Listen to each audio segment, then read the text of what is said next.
সোমবার কমিশনের বিবৃতিতে নতুন কিছু পাওয়া যায়নি বলে দাবি আন্দোলনরত শিক্ষক শিক্ষিকাদের। সারা রাত ধরে তারা এসএসসি ভবনের বাইরে অবস্থান বিক্ষোভ চালিয়ে গিয়েছেন। মঙ্গলবার সকালেও এসএসসি অফিস ঘেরাও করে রেখে দিয়েছেন তারা। সোমবার বেশি রাতের দিকে এসএসসির বিবৃতিতে সন্তুষ্ট হননি আন্দোলনকারী শিক্ষক শিক্ষিকারা। অবস্থান চালিয়ে যাওয়ার সিদ্ধান্ত নিয়েছেন তারা। ঘেরাও করে রেখেছেন এসএসসি ভবন। এবার যোগ্য শিক্ষকদের পাশে মেডিকেল কলেজের ছাত্র ও ডাক্তাররাও পাশে এসে দাঁড়ালেন। বিভিন্ন প্রয়োজনীয় সামগ্রী সহ খাবার, ওষুধ সমস্ত রকম পরিষেবা দিয়ে সাহায্যের হাত বাড়িয়ে দিয়েছে চিকিৎসকরা।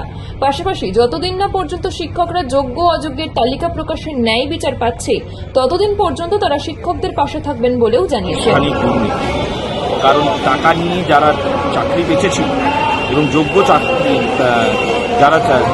প্রার্থী যারা ছিল তারা চাকরি পেল না এবং তাদেরকে আগে রাস্তায় নেমে আসতে হলো। সে পুরুষ বলুন, মহিলা বলুন, সবাইকে রাস্তায় নেমে আসতে হলো।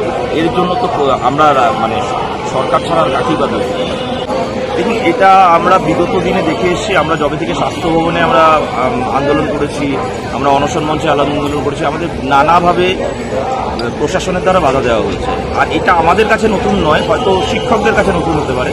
আমরা এরকম বাধাকে বারবার অতিক্রম করেই আমরা আমাদের এবং শিক্ষকরা যতদিন পর্যন্ত নিজেদের স্ট্যান্ডিংয়ে ঠিক থাকবে এবং যতদিন পর্যন্ত আন্দোলনে থাকবে, নিশ্চয়ই আমরা তাদের সাথে আছি এবং থাকবো।